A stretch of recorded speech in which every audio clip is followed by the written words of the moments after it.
ഖുർആനിലെ വചനങ്ങളെടുത്ത് വല്ലാതെ വിശദീകരിച്ച് വളവള പറഞ്ഞ് ഒരുതരം കോമഡി ഷോയാക്കി മാറ്റുന്ന ചില ദൃശ്യങ്ങൾ കാണാറുണ്ട്.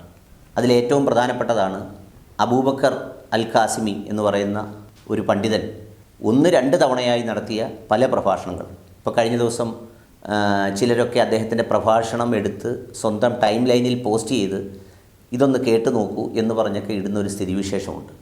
അതിനെക്കുറിച്ചാണ്, അല്ലെങ്കിൽ അബൂബക്കർ അൽ ഖാസിമി എന്ന് പറയുന്ന ഉസ്താദിനോടും അതുപോലെ വളവള പറയുന്ന പണ്ഡിതന്മാരോടുമാണ് ഇന്നത്തെ നിഷ്പക്ഷ നിലപാടിൽ എനിക്ക് സംസാരിക്കാനുള്ളത്.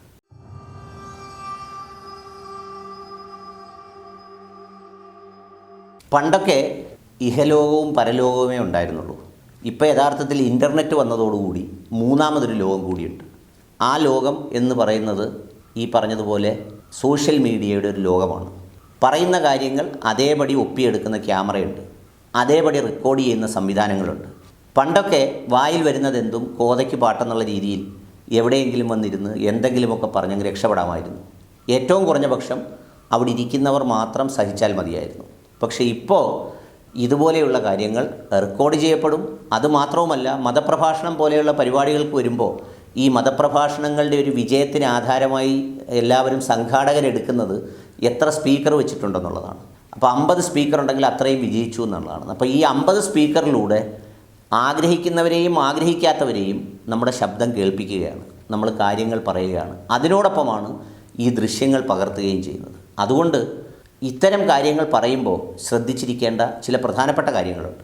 ഒന്ന്, ഈ സ്വന്തം മതത്തെക്കുറിച്ച് പറയുമ്പോൾ വളരെ ശ്രദ്ധയോടെ പറയണം. കാരണം ഈ പറഞ്ഞതുപോലെ സിനിമയിലെ പോലെ ഫാൻസ് അസോസിയേഷൻകാരുള്ള ഒരു സംവിധാനമാണിത്. അതുകൊണ്ട് എൻ്റെ പരിമിതമായ അറിവിൽ നിന്നുകൊണ്ട് ഞാൻ പറയാം, ഈ വിശുദ്ധ ഖുർആൻ എന്ന് പറയുന്നത് അള്ളാഹുവിൻ്റെ പ്രപഞ്ചനാഥൻ്റെ വചനങ്ങളാണ്.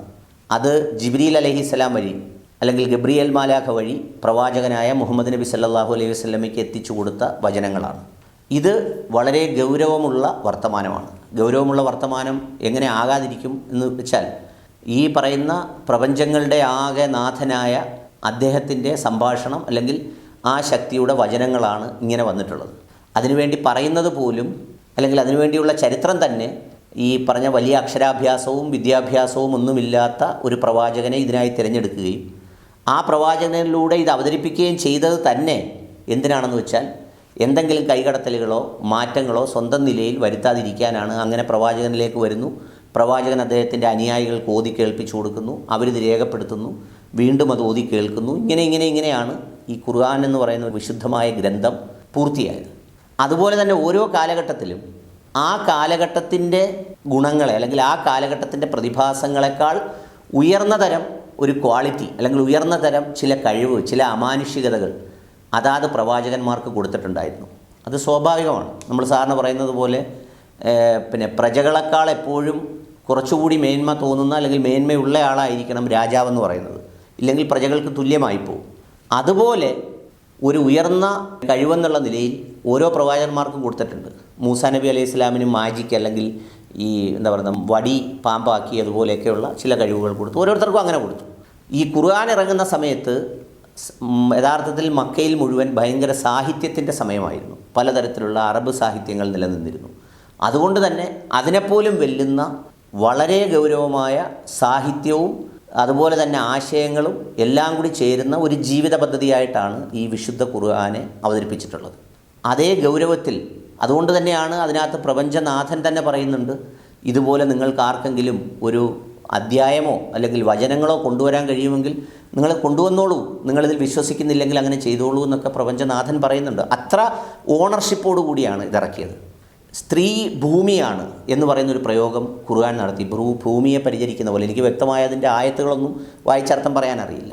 പക്ഷേ ഞാൻ പലരോടും സംസാരിച്ചപ്പോൾ അതിൻ്റെ ഒരു അർത്ഥം എന്താണെന്ന് ചോദിച്ചാൽ, ഒരു കർഷകനും അതിൻ്റെ കൃഷിയിടവും തമ്മിലുള്ള ബന്ധത്തിൻ്റെ ആത്മാർത്ഥതയും അതിൻ്റെ വിശ്വസ്തതയും അതിൻ്റെ ഉപയോഗക്ഷമതയും അതിൻ്റെ മനോഹാരിതയും അതിനോടുള്ള കടമയും കടപ്പാടും ഒക്കെ സൂക്ഷിക്കത്തക്ക നിലയിൽ വേണം ശ്രദ്ധിക്കാൻ എന്ന് പറയുന്ന ഒരു പ്രയോഗതലത്തിലാണ് അങ്ങനെ പറഞ്ഞിട്ടുള്ളത്. അതിനെക്കുറിച്ച് ഇരുന്ന് ചിന്തിച്ചാൽ, ഒരു കർഷകനും അവൻ്റെ കൃഷിയിടവും തമ്മിലുള്ള ബന്ധത്തെക്കുറിച്ച് ചിന്തിച്ചാൽ ഒരിക്കലും വേർപിരിക്കാനാവാത്ത പാരസ്പരികതയുടെ പരസ്പര ബന്ധിതമായ കർമ്മങ്ങളുടെ ഉത്തരവാദിത്തങ്ങളുടെ ഒക്കെ ഒരു ആകെ തുകയാണ് ആ ഒരു പ്രയോഗം. അതിൽ വിത്തുകൾ മണ്ണിൽ ജനിക്കുന്നത് പോലെ കുട്ടികൾ സ്ത്രീകളിൽ ഉണ്ടാകുന്നു എന്ന് പറയുന്നതിലും വലിയ തെറ്റൊന്നുമില്ല. പക്ഷേ ഇതിനെ വ്യാഖ്യാനിച്ചുകൊണ്ട് ഈ ഉസ്താദ് നടത്തിയ ഒരു വീഡിയോ ക്ലിപ്പ് കണ്ടാൽ നമുക്ക് പോലും അത്ഭുതം തോന്നിപ്പോകും. അദ്ദേഹം ഇതിനെ വേറൊരു തരത്തിലെ കൃഷിയിടമാക്കി പുള്ളിയുടെ ഇഷ്ടത്തിനനുസരിച്ച് അങ്ങോട്ട് പറയുകയാണ്. എന്തെല്ലാമാണ് പറയുന്നതെന്ന്, എന്തോ ഒരു പറച്ചിലാണ് പറയുന്നത്. ഇത് കൃഷിയിടമാണ്, ഉഴുകാം, പൂട്ടാം, വിതയ്ക്കാം, കിളയ്ക്കാം. എന്താ ഉസ്താദേ ഇത്? നമ്മുടെ മനസ്സിൽ അങ്ങനെയൊക്കെയുള്ള എന്തെങ്കിലും വികാരങ്ങളുണ്ടെങ്കിൽ, അല്ലെങ്കിൽ നമ്മുടെ മനസ്സിൽ എന്തെങ്കിലും അത്തരം ചിന്തകളുണ്ടെങ്കിൽ, അത്തരം ചിന്തകൾ വളിപ്പുകളുടെ രൂപത്തിൽ ഖുർആനെ വ്യാഖ്യാനിച്ചുകൊണ്ട് പറയാൻ പാടുണ്ടോ? അങ്ങനെ ഒരാൾ, ഒരു അപരിചിതനായ ആൾ ഇതിനെക്കുറിച്ച് കേട്ടാൽ എന്താ വിചാരിക്കുക? അല്ലെങ്കിൽ സ്ത്രീകൾ ഇസ്ലാമിൽ പൊതുവെ അടിച്ചമർത്തപ്പെടുന്നു എന്ന് എല്ലാവരും പ്രചരിപ്പിക്കുന്ന കാലത്ത് ഇതുപോലെയുള്ള സംഗതികൾ അങ്ങയുടെ നിലവാരത്തിൽ നിന്ന് ഇതിനെ വ്യാഖ്യാനിക്കുന്നത് എങ്ങനെയാണ് ശരിയാവുക? അത് നേരിട്ട് തന്നെ അദ്ദേഹത്തിനോട് പറയാനൊരു സ്ഥലത്ത് കിട്ടിയപ്പോൾ കഴിഞ്ഞില്ല. ഇപ്പോൾ വീണ്ടും ഒരു വീഡിയോ വന്നു, സ്വർഗത്തിനെക്കുറിച്ച് പറഞ്ഞിരിക്കുന്നു. യഥാർത്ഥത്തിൽ സ്വർഗമെന്ന് പറയുന്നത് എന്താണെന്നുള്ളതിനെ സംബന്ധിച്ചുള്ള ചില സൂചനകളും, അല്ലെങ്കിൽ അത്തരം ചില ഒരു മനുഷ്യൻ്റെ ഭാവനയ്ക്കും ചിന്തകൾക്കുമൊക്കെ അപ്പുറമുള്ള അതിൻ്റെ ഒരു മനോഹാരിതയെക്കുറിച്ചൊക്കെ ചില സൂചനകൾ നൽകുന്നു എന്നുള്ളതല്ലാതെ അതിനെ സംബന്ധിച്ച് ഇങ്ങനെ സ്വർഗത്തിൻ്റെ ഓരോ സംഗതികളും പറഞ്ഞു വന്നിട്ട് സ്കോച്ച് വിസ്കിയുടെ കാര്യവും, വെള്ളമടിക്കുമ്പോഴുള്ള വെറൈറ്റിയുടെ കാര്യവും, പോയി നിന്ന് അടിക്കുന്ന കാര്യവും, പെണ്ണുങ്ങളുടെ സംഗതിയും, എന്ത് മതവ്യാഖ്യാനമാണ് നടത്തുന്നത്? ഇങ്ങനെയാണോ ഖുർആനെ വ്യാഖ്യാനിക്കേണ്ടത്? ആ പ്രസംഗം ഒരു 5 മിനിറ്റോ 10 മിനിറ്റോ കേട്ടാൽ യഥാർത്ഥത്തിൽ തോന്നുന്നത് ഒരു ഇളിഭ്യതയും ഒരു വളിപ്പും ഒരു മ്ലേച്ഛഭാവവുമല്ലേ? ഇങ്ങനെയാണോ ഒരു ഉടയതമ്പുരാൻ, പ്രപഞ്ചനാഥൻ അതിൽ അനുസരണയുള്ള സൃഷ്ടികൾക്കായി ഒരുക്കിയിരിക്കുന്നു എന്ന് പറയുന്ന ഖുർആനെ വ്യാഖ്യാനിക്കേണ്ടത്? അങ്ങയുടെ സംഭാഷണ ശൈലിയും നർമ്മം കലർന്ന രീതിയുമൊക്കെ വെച്ച് ഒരുപാട് പേർ വിളിച്ചേക്കാം, ഇത് കേട്ടെല്ലാവരും കുലുങ്ങിച്ചിരിച്ചേക്കാം. പക്ഷേ അവിടെയൊക്കെ അങ്ങനെയാണെങ്കിൽ ഇത്തരം ഖുർആനെ ആശ്രയിക്കാതെ ഭൗതിക ലോകവുമായി ബന്ധപ്പെട്ട് എത്ര വളിപ്പ് വേണമെങ്കിലും പറയാമല്ലോ. ഇതിനെ ഇങ്ങനെ വ്യാഖ്യാനിക്കുമ്പോൾ കാണുന്നവർ വിചാരിക്കുന്നത് യവന്മാരിവിടെ തൊപ്പിയും താടിയൊക്കെ വെച്ചുകൊണ്ട് നടക്കുന്നത് അവിടെ പോയി 120 വീതം എല്ലാ മണിക്കൂറിലും അടിക്കാൻ വേണ്ടിയാണ് എന്നൊക്കെ ഇരുന്ന് അതുപോലെയൊക്കെ തോന്നും വിധം പറയാൻ, അങ്ങനെയാണോ ഇതിനെയൊക്കെ വ്യാഖ്യാനിക്കുന്നത്?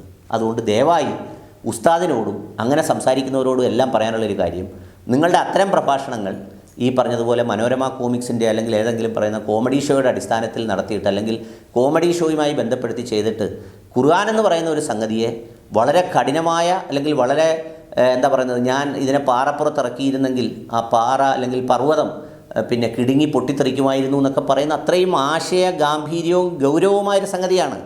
അതിനെ കഴിയുമെങ്കിൽ ലളിതമായ ഭാഷയിൽ മനോഹരമായി പറഞ്ഞു കൊടുക്കുന്നതിന് പകരം ഇതുപോലെയുള്ള വളിപ്പുകൾ കയറ്റി ദയവായി അവതരിപ്പിക്കരുതെന്ന് വിനീതപൂർവ്വം അഭ്യർത്ഥിക്കുന്നു. ഇത് പറയേണ്ടി വന്നത് ഇപ്പോൾ ഈ ഫാൻസ് അസോസിയേഷൻകാരുമല്ലോ ഇനി എനിക്ക് വിവരം കുറഞ്ഞതുകൊണ്ടാണോ, എൻ്റെ ഡോക്ടറേറ്റ് എന്തുവാണെന്നൊക്കെ ചോദിച്ചാൽ അതുകൊണ്ടൊന്നുമല്ല, ഞാൻ ഉൾപ്പെടുന്നവർക്ക് കൂടി ബാധ്യതയുള്ള ഒരു ഗ്രന്ഥമാണ് ഇതെന്നുള്ളതുകൊണ്ടാണ് ഇങ്ങനെ പറയേണ്ടി വരുന്നത്. ഒന്നാമത്, ഈ സമുദായത്തിൽ വിശ്വസിക്കുന്ന എല്ലാവർക്കും പോലും ഇതിൻ്റെ അർത്ഥമൊന്നും അറിഞ്ഞുകൂടാ. പിന്നെ ഈ അർത്ഥം അറിയാനും മനസ്സിലാക്കാനും വേണ്ടിയിട്ടാണ് 2-2.5 മണിക്കൂർ വന്ന് എവിടെയെങ്കിലും മെനക്കെട്ട് വന്ന് നിങ്ങൾ പ്രസംഗിക്കുന്നിടത്ത് വന്നിരിക്കുന്നത്. ആ സമയത്ത് ഇതുപോലത്തെ വളിപ്പം കൂടി തട്ടിവിട്ടാൽ സങ്കടകരമാണ്, മോശമാണ്, വളരെ വളരെ മോശമാണ്.